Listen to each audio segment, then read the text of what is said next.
آج معاویہ اعظم عمرہ کر کے آئے، طواف کر کے آئے، وہ ساری دنیا کہتی ہے لبیک اللہم لبیک، ساری دنیا اللہ اکبر کہتی ہے، ساری دنیا اللہ کی حمد و ثنا بیان کرتی ہے، مصطفیٰ پہ درود بھیجتی ہے۔ یہی کعبے کا صحن تھا۔ میرے مصطفیٰ آقا نے فرمایا ہاں بھائی کون ہے جو کعبے کے صحن میں جا کے سورہ رحمان کی تلاوت کرے؟ عبداللہ ابن مسعود کھڑے ہوئے، کہتے یا رسول اللہ میں جاؤں گا۔ گئے، جا کے سورہ رحمان کی تلاوت شروع کی۔ الرحمن علم القرآن، خلق الانسان علمہ البیان، الشمس والقمر بحسبان، والنجم والشجر یسجدان۔ یہاں تک پہنچنے کی دیر تھی، کعبے کے صحن میں ابو ابن مسعود کو مار مار کر لہلہان کر دیا گیا۔ مصطفیٰ کریم کے دربار میں واپس پہنچے، وقت گزرا، حضور نے ایک موقع پر پھر پوچھا ہاں بھائی کعبے کے صحن میں جا کے سورہ رحمان کی تلاوت کون کرے گا؟ ابن مسعود پھر کھڑے ہوئے، کہتے یا رسول اللہ میں جاؤں گا۔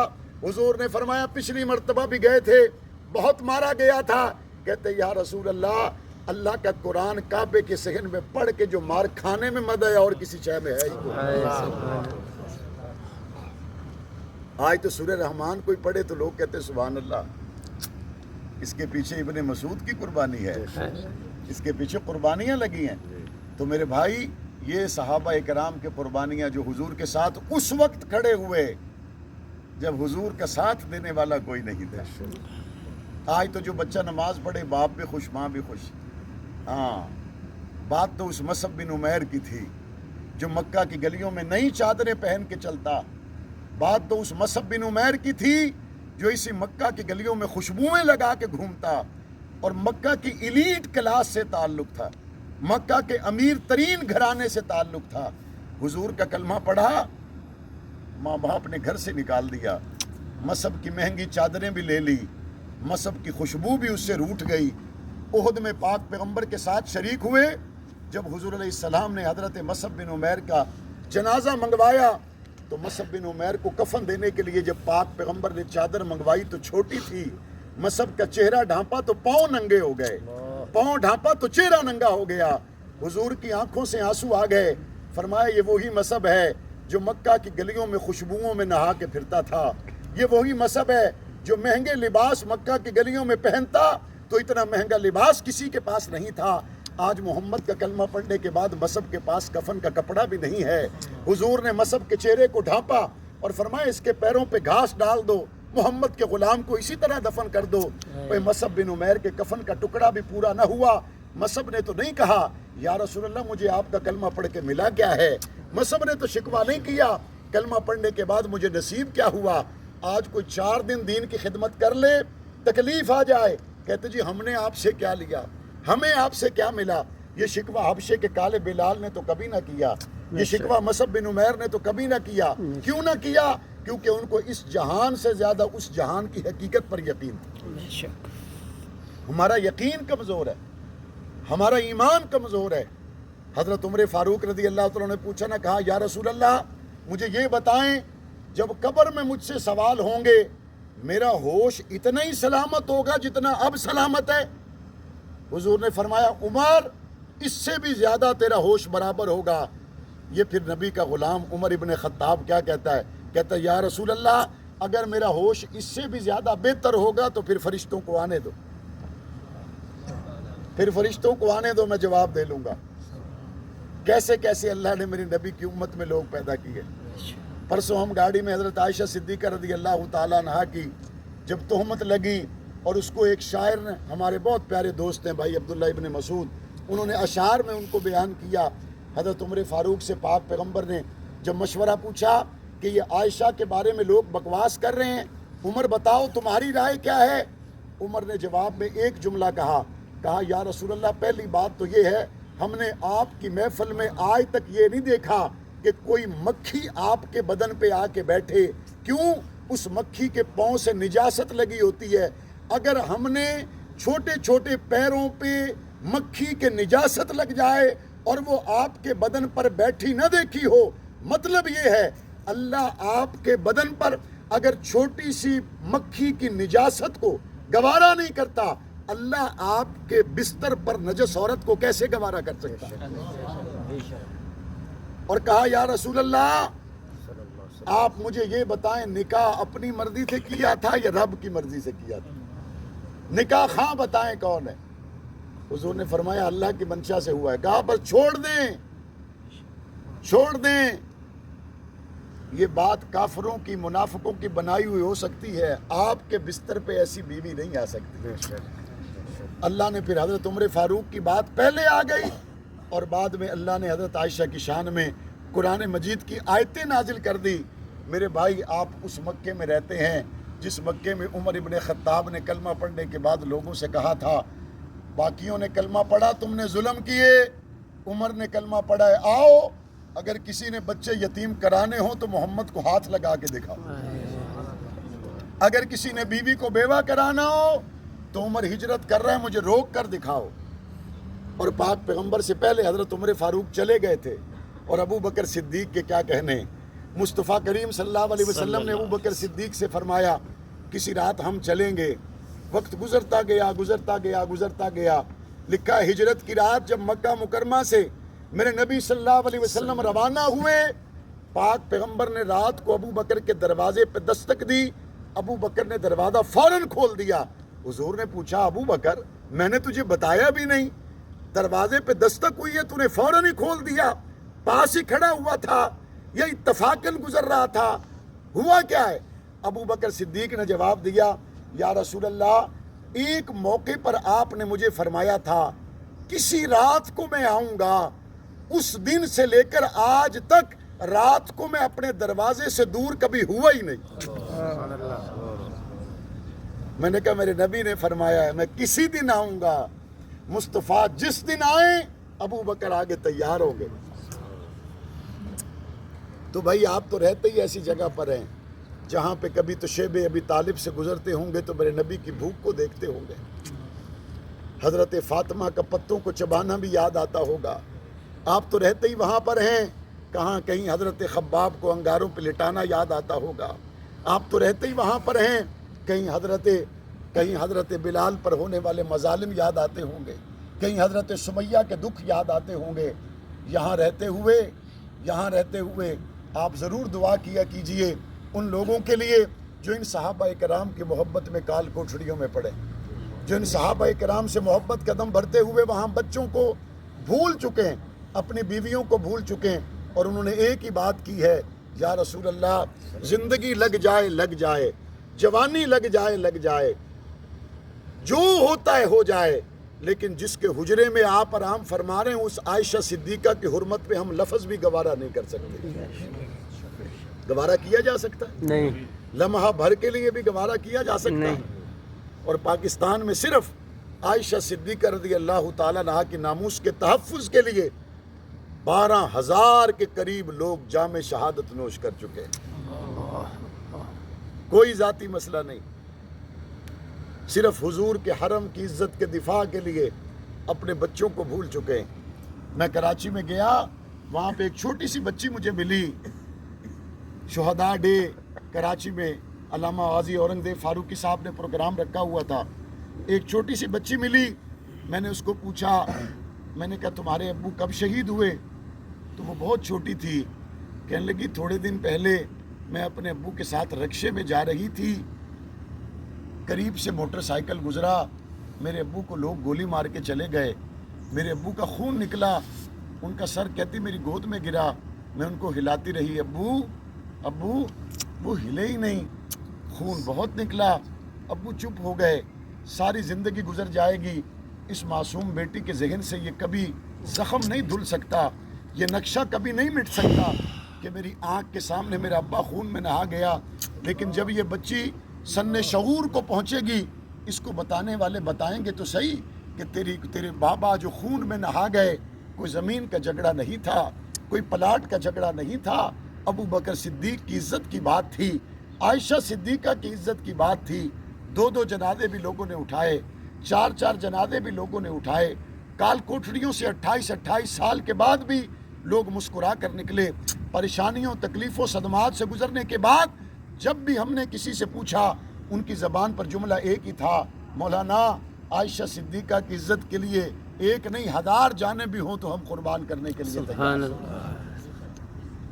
اور اللہ تعالیٰ نے اس کی ایک ظاہری طور پر ہمیں کامیابی بھی دکھائی. آپ میں سے جو پنجاب کے علاقے میں اس چیز کو سمجھتے ہوں، زمین کو لیزر کروانا، جو اس کو سمجھتے ہوں وہ ہاتھ کھڑا کریں. ماشاءاللہ سارے پنجابی سمجھتے. زمین کو لیزر نہ کیا ہوا ہو تو پانی کی بالٹی ڈالیں، وہاں جا کے ختم ہو جائے گی. اور زمین کو لیزر کیا ہوا ہو پھر تھوڑا سا پانی بھی ڈالیں تو وہ آخر تک چلا جاتا ہے. آج لوگ کہتے ہیں قومی اسمبلی میں سارے ہی صحابہ کی عزت کے لیے کھڑے ہو گئے. آج لوگ کہتے ہیں سینٹ میں سارے ہی صحابہ کی عزت کے لیے کھڑے ہو گئے. میں نے کہا بے شک کھڑے ہو گئے، لیکن اس زمین کو خون سے لیزر کرنے والے کا نام اعظم طارق ہے. اس زمین کو خون سے جنہوں نے لیزر کیا، برابر کیا کہ پہلے وہاں پہ دلائل دیے جاتے تھے، اور بے نظیر اس وقت لوگوں کو فون کر کے کہتی تھی خبردار اعظم طارق کے بل پہ دستخط نہ کرنا. اور آج وقت آیا، اعظم طارق دنیا میں نہیں ہے، حق نواز دنیا میں نہیں ہے، ایثار دنیا میں نہیں ہے. اللہ نے اس ایوان کے ماحول کو ایسا سازگار کر دیا. جماعت اسلامی کے مولانا عبدالاکبر چترالی صحابہ کی عزت کی بات کریں، پیپلز پارٹی بھی کہتی ہم ساتھ ہیں، مسلم لیگ بھی کہتی ہم ساتھ ہیں، تحریک انصاف بھی کہتی ہم ساتھ ہیں، ANP بھی کہتی ہم ساتھ ہیں، سارے کہتے ہیں ہم ساتھ ہیں. جب وہ بل سینٹ میں جاتا ہے، میں نے بہت پہلے ڈیرہ غازی خان کے علاقے میں ایک تقریر کی تھی. مجھے دوستوں نے کہا آپ نے ووٹ کیوں دیا؟ میں نے کہا ہماری ساری قربانی ناموس صحابہ بل کے لیے تھی. ہمیں جب سامنے منزل نظر آئی ہم ووٹ دینے کے لیے تیار ہو گئے. لوگوں نے کہا نہیں آپ کے ساتھ دھوکہ ہوگا. میں نے کہا ہم نے اخلاص پر فیصلہ کیا ہے، اللہ نتیجہ نکالے گا. الحمدللہ رب العالمین. سینٹ میں مولانا عبدالکریم جن کا تعلق مسلم لیگ نون سے ہے اور وہ ڈیرہ غازی خان سے تعلق رکھتے ہیں، وہ بل سینٹ میں انہوں نے پیش کیا. اور ان کا ساتھ دینے والوں میں جماعت اسلامی کے سینیٹر مشتاق بھی تھے، جمعیت علماء اسلام کے عبدالغفور حیدری، مولانا فضل محمد بھی تھے، اور دیگر اراکین پارلیمنٹ نے بھی ان کا ساتھ دیا. الحمدللہ جو بات آج سے 30 سال پہلے ہم قومی اسمبلی میں کہتے اور لوگ کہتے تھے کہ دیوانے کی بڑھ ہے، آج ان کے خون کی برکت سے وہ دن آیا. وہ بات قومی اسمبلی سے بھی پاس ہوئی، وہ بات سینٹ سے بھی پاس ہوئی. اس کا مطلب یہ ہوا اب یہ مولانا حق نواز اور اعظم طارق کی بات نہیں ہے، اب سارا پاکستان ابو بکر صدیق کے ساتھ کھڑا ہوا ہے. یہ وہ منظر ہے کہ کبھی تو وقت تھا کہ مکہ کی گلیوں میں بلال کو مارا جاتا تھا، اور کبھی وقت ہے کہ کعبہ کی رونقیں ماند نہیں پڑ رہی، اور کبھی وقت تھا ابو بکر صدیق کے نام پر ہمیں الٹا لٹکا دیا جاتا. اور وقت گزرا، حالات گزرا، قریب 40 سال کے عرصے کے بعد اللہ نے دکھا دیا کہ سارا پاکستان عائشہ صدیقہ کی سائیڈ پہ کھڑا ہوا ہے، سارا پاکستان صحابہ اور اہل بیت کی سائیڈ پہ کھڑا ہوا ہے. رہی بات صدر پاکستان ڈاکٹر عارف علوی صاحب کی، عارف علوی صاحب 5 سال تو آپ کے ختم ہو گئے، کاش اس بل پہ دستخط کر کے 50,000 سال کے دن کی عزت آپ کما لیتے. لیکن یہ بات ذہن میں رکھیں، 2 ایوانوں سے یہ بل پاس ہوا ہے، اور میں بڑی وضاحت کے ساتھ کہتا ہوں یہ بل حضرت فاطمہ کی عزت کا بل ہے، یہ بل حضرت حسین کی عزت کے تحفظ کا بل ہے، یہ بل حضرت علی کی عزت کے تحفظ کا بل ہے. حضرت فاطمہ کے گستاخ کے لیے اس بل سے پہلے قانون 3 سال کا تھا. اس بل کے پاس ہونے کے بعد حضرت فاطمہ کے گستاخ کے لیے سزا کم از کم 10 سال اور زیادہ سے زیادہ عمر قید. اس بل کے پاس ہونے سے پہلے شہید کربلا، نواسہ رسول، جگر گوشہ بطول حضرت حسین کی عزت کا قانون، اگر کوئی گستاخی کرے تو 3 سال. اب حضرت حسین کی کوئی گستاخی کرے تو اس کی کم از کم سزا 10 سال، زیادہ سے زیادہ عمر قید.